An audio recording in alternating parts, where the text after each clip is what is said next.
جمال الوجود بذكر الإله وتصفو الحياة بنور هدى جمال. بہرحال اس آیت میں اللہ تبارک و تعالی نے بنی اسرائیل اور یہودیوں کی یہ بات نقل فرمائی ہے کہ وہ تورات کے احکام کو تو پس پش ڈالے ہوئے ہیں، اس کے برعکس انہوں نے جادو کا طریقہ اختیار کر رکھا ہے، جادو کے پیچھے لگے ہوئے ہیں اور اس جادو کے ذریعے وہ اپنے آپ کو منہمک کیے ہوئے ہیں اور اللہ تبارک و تعالیٰ کی کتاب سے غافل ہوتے جا رہے ہیں. اسی سلسلے میں آگے آیت میں اللہ تبارک و تعالیٰ نے ایک خاص واقعے کا بھی ذکر فرمایا ہے. پہلے اس واقعے کا پس منظر سمجھ لینا چاہیے. وہ واقعہ یہ ہے کہ عراق میں ایک شہر ہے جو بابل کے نام سے مشہور ہے، اور اس شہر کے اندر جادوگروں کی بڑی کثرت تھی اور اس میں جادو کا بڑا رواج ہو چکا تھا، اور یہودی بھی اس ناجائز کام میں بری طرح ملوث ہو گئے تھے. اور نہ صرف یہ کہ جادو کے کام میں ملوث ہو گئے تھے، بلکہ وہ انبیاء کرام علیہ السلام کے معجزات اور جادو دونوں کو ایک جیسا سمجھنے لگے تھے. اور جس طرح انبیاء کرام علیہ السلام کے ہاتھوں پر بعض اوقات اللہ تبارک و تعالیٰ کوئی غیر معمولی واقعہ ظاہر فرماتے ہیں جس کو معجزہ کہا جاتا ہے، اور وہ ان کی نبوت کی دلیل ہوتا ہے، ان کے تقدس کی دلیل ہوتا ہے، اسی طرح جادوگروں نے یہ غیر معمولی باتیں لوگوں کے سامنے ظاہر کر کے اپنے تقدس کا اظہار کرنا شروع کر دیا تھا، اور لوگ جو ہیں ان کی ان عجیب و غریب باتوں کو دیکھ کر ان کو اپنا پیشوا بنانے لگے تھے. اور ساتھ ہی جادوگروں نے یہ بھی کہنا شروع کر دیا تھا کہ جو جادو کے کام ہم کرتے ہیں یہ براہ راست نتیجہ پیدا کرتے ہیں، یعنی اس میں اللہ تبارک و تعالیٰ کی مشیت کو کوئی دخل نہیں ہوتا، بلکہ جو فارمولے ہم نے جادو کے بنائے ہوئے ہیں ان میں بذات خود یہ تاثیر ہے کہ ان سے نتیجہ پیدا ہو جائے. تو دو قسم کی گمراہیاں اس کے ذریعے پھیل رہی تھیں. ایک گمراہی تو یہ کہ معجزے اور جادو میں فرق نہیں کیا جا رہا تھا، اور جس طرح معجزہ جن مقدس ہاتھوں پر ظاہر ہوتا ہے وہ نبی کہلاتے ہیں اور ان کی پیروی کی جاتی ہے، ان کو مقدس سمجھا جاتا ہے، اسی طرح جادوگروں نے اپنی غیر معمولی باتیں ظاہر کر کے جادو کے کرشمے دکھا کر لوگوں کو اپنے مقدس ہونے کا یقین دلانا شروع کر دیا تھا، اور لوگ جو ہیں ان کے پیچھے لگ رہے تھے. اور دوسری خرابی یہ پیدا ہو رہی تھی کہ جادو کو بذات خود مؤثر سمجھا جا رہا تھا. انبیاء کرام علیہم السلام نے ان کو جادو سے منع کیا، خاص طور سے یہودیوں کو، کہ یہ جادو جو ہے کوئی ایسی چیز نہیں ہے کہ جس کے پیچھے پڑا جائے، یہ ایک بری بات ہے، اور ساتھ میں جادوگروں کو مقدس سمجھنا یہ اس سے بری بات ہے، اور ان کو معجزے کی طرح مقدس سمجھنا اور ان کو دینی مقتدا بنا لینا یہ اور زیادہ خراب بات ہے. اور ساتھ ہی یہ بھی کہ اس جادو کو تم نے جو مؤثر بالذات سمجھا ہوا ہے کہ یہ بتاتے خود ان سے نتیجہ پیدا ہوتا ہے، اللہ تعالیٰ کی مشیت کے بغیر تو کچھ بھی نہیں ہو سکتا، تو یہ بھی ایک غلط بات ہے. انبیاء کرام علیہ السلام ان کو منع کرتے تو وہ لوگ انبیاء کرام کی بات مانتے نہیں تھے. دو وجہ سے نہیں مانتے تھے. ایک تو یہ کہ انبیاء کرام علیہ السلام کی باتوں سے ان کی اپنی نفسانی خواہشات کی تردید ہوتی تھی اور ان کی نفسانی خواہشات کے خلاف تھی ان کی بات. اور دوسرے اس وجہ سے کہ اب یہ بکثرت ایسا ہوتا ہے کہ لوگ یہ کہہ کر دینی پیشواؤں کی باتیں ٹال دیتے ہیں کہ یہ لوگ جس چیز پر تنقید کر رہے ہیں اس کو جانتے تو ہیں نہیں، اور اس کے اوپر تنقید کر رہے ہیں، اس کی تردید کر رہے ہیں. تو انبیاء کرام علیہ السلام معجزات تو دکھاتے تھے لیکن جادو کے فارمولے ان کو معلوم نہیں تھے. اور جادو کس طرح عمل کرتا ہے اس کا طریقہ بھی ان کو معلوم نہیں تھا، اس واسطے کہ یہ علم ہی غلط ہے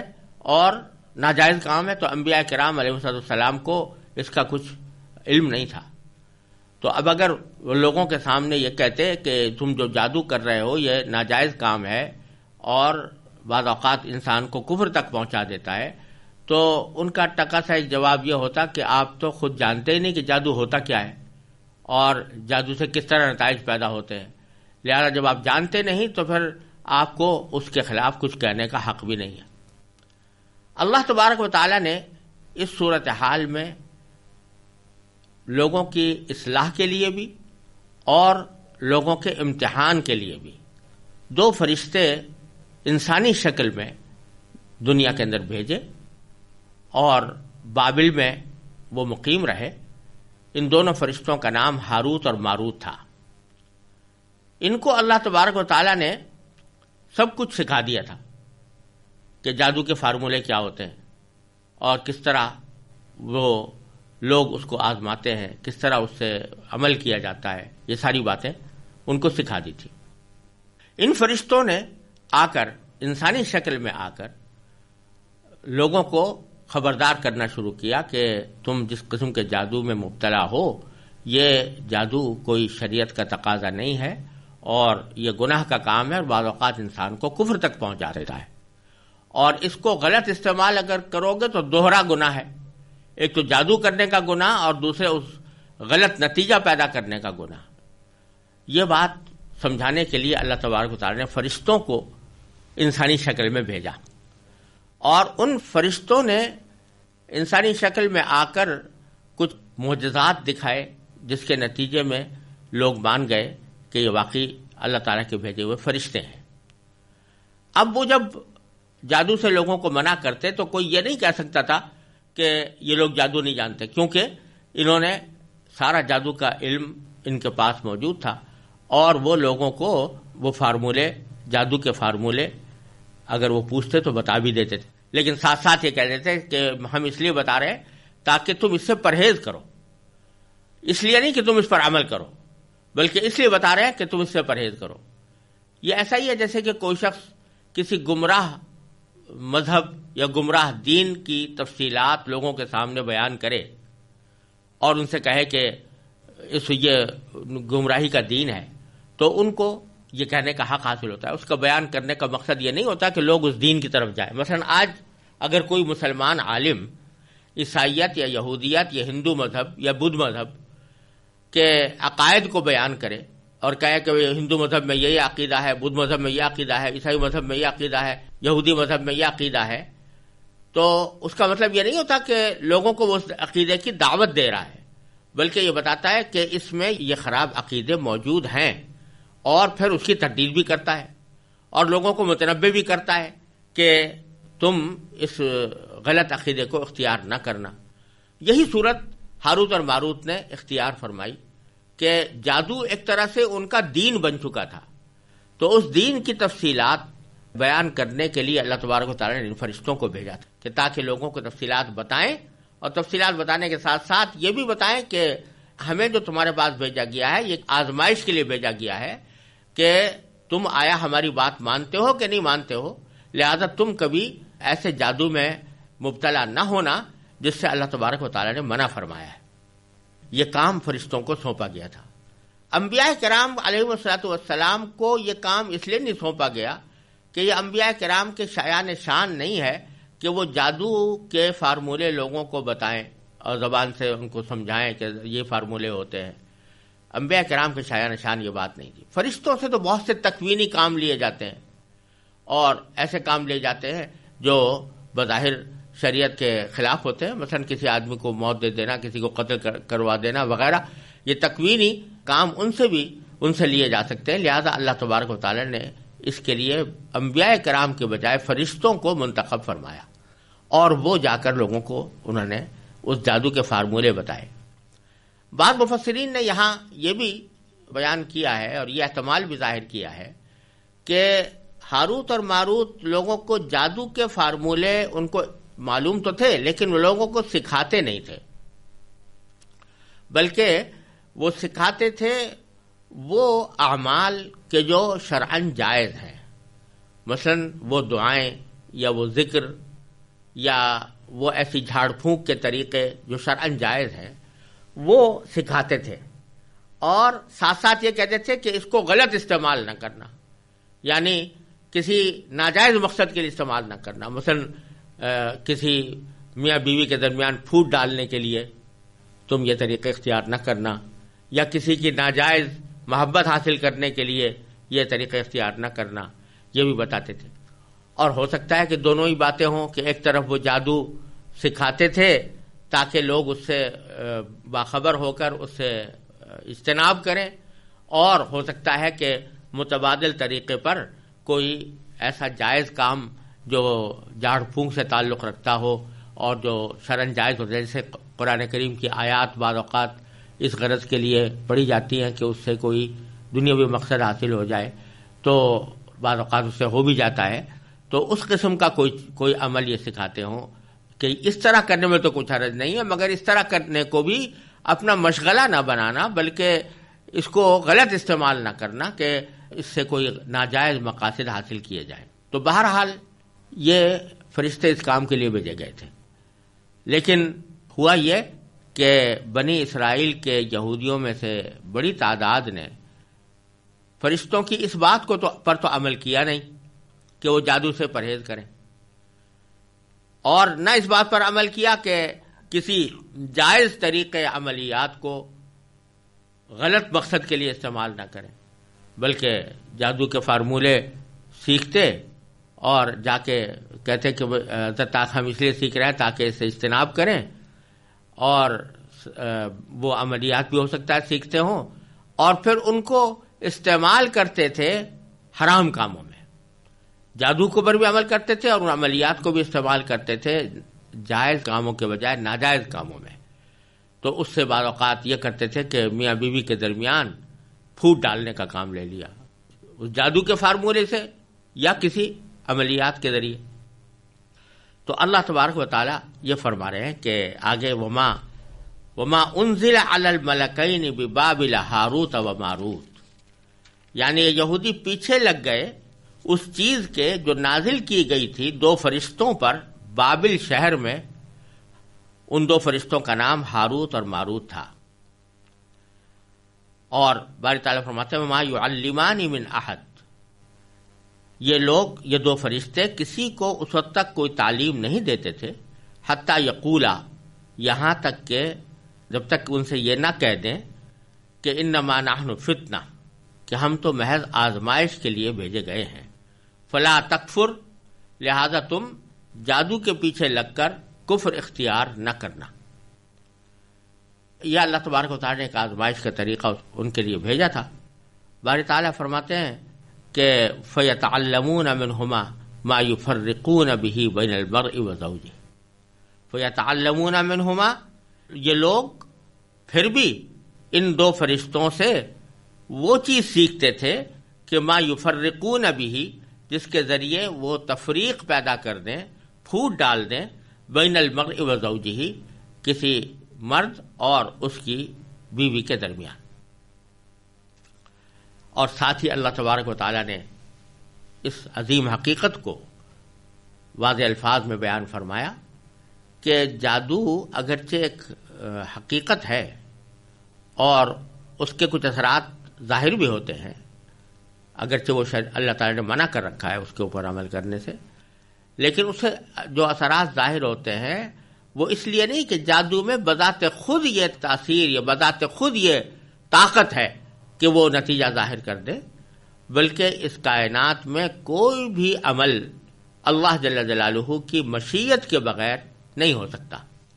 چنانچہ فرمایا وما هم بضارین به من احد، اور وہ ہرگز نقصان پہنچانے والے نہیں تھے کسی کو بھی الا باذن اللہ، مگر اللہ تبارک و تعالیٰ کے حکم سے، یعنی اللہ تعالیٰ کی مشیت سے۔ اللہ تعالیٰ کی مشیت کے بغیر کسی کو نقصان نہیں پہنچا سکتے تھے۔ یہاں یہ بات سمجھ لینے کی ہے کہ ایک تو ہے اللہ تبارک و تعالیٰ کی رضا اور ایک ہے اللہ تعالیٰ کی مشیت۔ اللہ تعالیٰ کی رضا تو صرف اچھے کاموں سے متعلق ہوتی ہے. مثلا اللہ تعالیٰ راضی ہوتا ہے عبادت کرنے سے، اللہ تعالیٰ کی عبادت کرنے سے. اللہ تعالیٰ راضی ہوتا ہے دوسرے لوگوں کو کوئی فائدہ پہنچانے سے،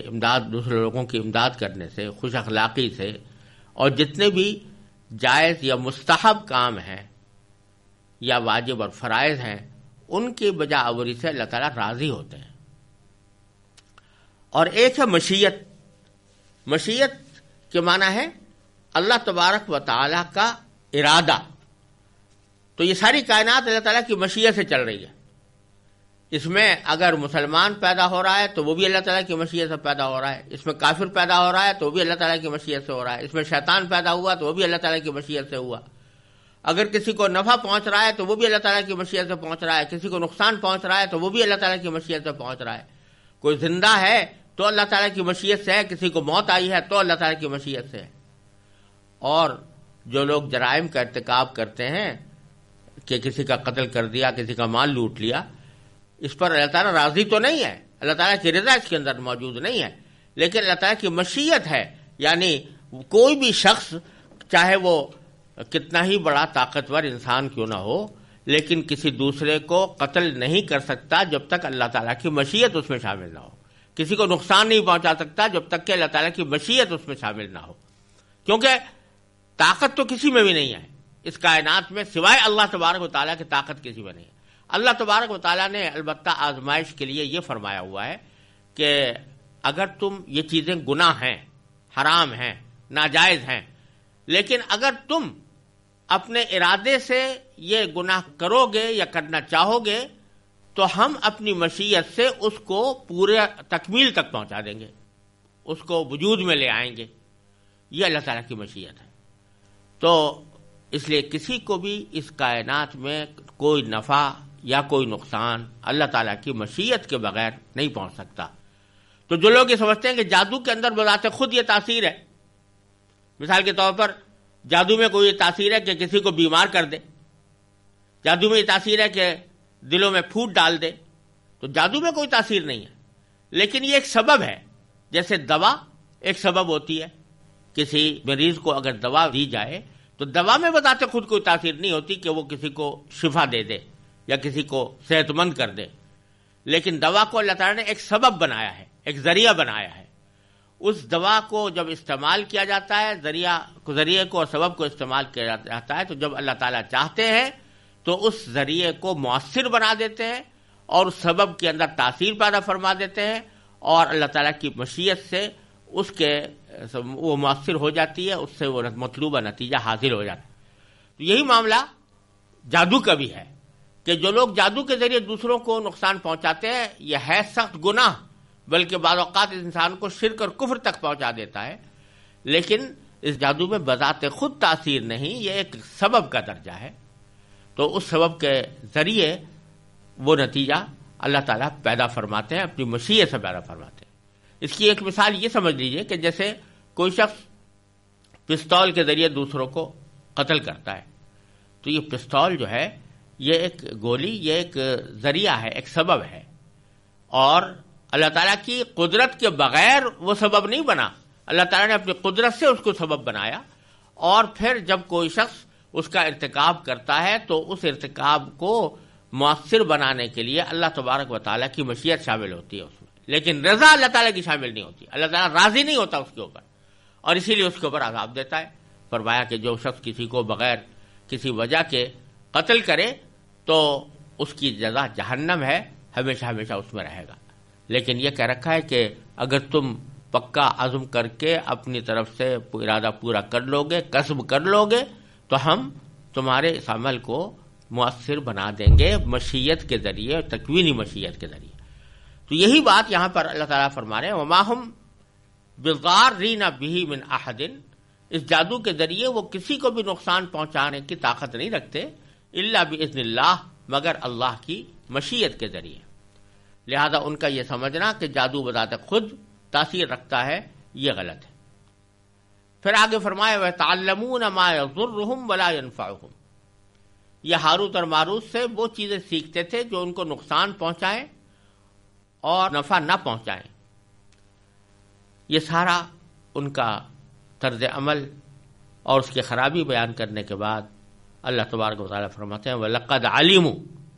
یعنی ان یہودیوں کو خوب معلوم تھا کہ لَمَنِ اشْتَرَاهُ، کہ جو شخص یہ چیز خریدے گا، ان چیزوں کا خریدار بنے گا، یعنی جادو کا، مَا لَهُ فِي الْآخِرَةِ مِنْ خَلَاقٍ، تو آخرت میں اس کا کوئی حصہ نہیں ہوگا۔ وَلَبِئْسَ مَا شَرَوْا بِهِ أَنفُسَهُمْ، اور حقیقت یہ ہے کہ وہ چیز بہت بری تھی جس کے بدلے انہوں نے اپنی جانیں بیچ ڈالی۔ کیا معنی؟ کہ انہوں نے جادو خرید کر اور جادو کو اختیار کر کے اپنی جانوں کو بیچ ڈالا، کیونکہ یہ جادو کفر و شرک تک پہنچتا تھا، اور اس کفر و شرک کے نتیجے میں ان کو آخرت میں عذاب ہونا تھا، تو انہوں نے اپنی جانیں بیچ دیں اور اس کے بدلے میں جادو خرید لیا۔ تو بہت بری ہے وہ چیز جس کے بدلے انہوں نے اپنی جانیں بیچ ڈالی۔ پھر آگے فرماتے ہیں لو کانوا یعلمون، کاش کہ ان کو اس بات کا حقیقی علم ہوتا۔ اب یہ یہاں پر بظاہر عجیب بات لگتی ہے کہ آیت کے شروع میں اللہ تعالیٰ نے فرمایا وَلَقَدْ عَلِمُوا، ان کو اچھی طرح معلوم تھا، وہ خوب جانتے تھے کہ جو شخص ان کا خریدار بنے گا آخرت میں کوئی حصہ نہیں ہوگا۔ آخر میں فرمایا لو کانوا یعلمون، کاش کہ ان کو علم ہوتا۔ تو بظاہر دونوں باتیں متضاد لگتی ہیں کہ شروع میں تو فرمایا کہ وہ خوب جانتے تھے اور آخر میں فرمایا کہ کاش کہ ان کو علم ہوتا۔ در حقیقت بتایا جا رہا ہے کہ جہاں یہ کہا جا رہا ہے کہ ان کو خوب علم تھا یا اچھی طرح وہ جانتے تھے، اس جاننے سے مراد ہے محض نظریاتی طور پر جان لینا، یعنی نظریاتی طور پر وہ جانتے تھے کہ یہ بہت برا کام ہے، لیکن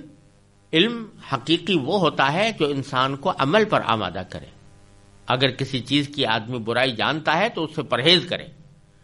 لیکن اگر جانتا تو ہے کہ یہ چیز بری ہے لیکن عملاً اس کا ارتکاب کر رہا ہے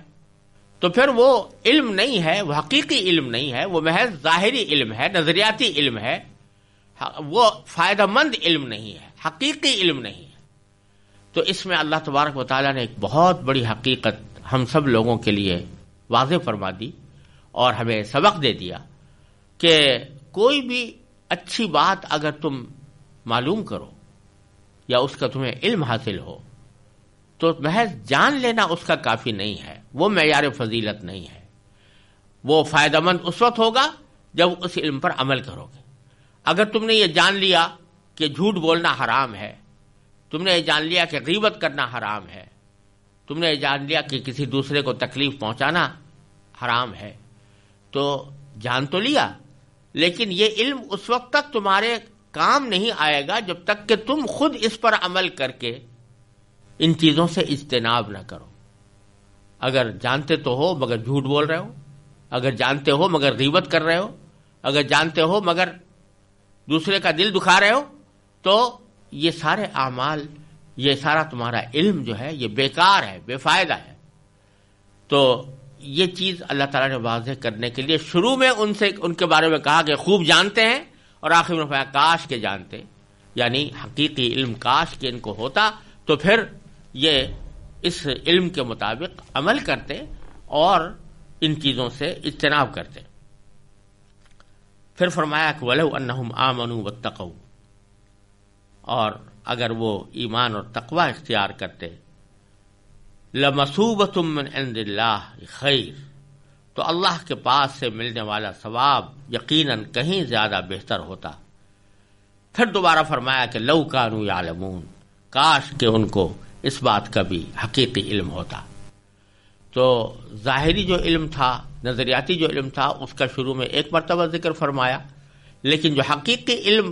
جو انسان کو عمل پر آمادہ کر دے اس کی نفی 2 مرتبہ فرمائی، جیسے اس بات کی تاکید کرنے کے لیے کہ نیرا کسی بات کو جان لینا انسان کے لیے فائدہ مند نہیں جب تک کہ انسان اس جانی ہوئی بات پر عمل بھی نہ کرے۔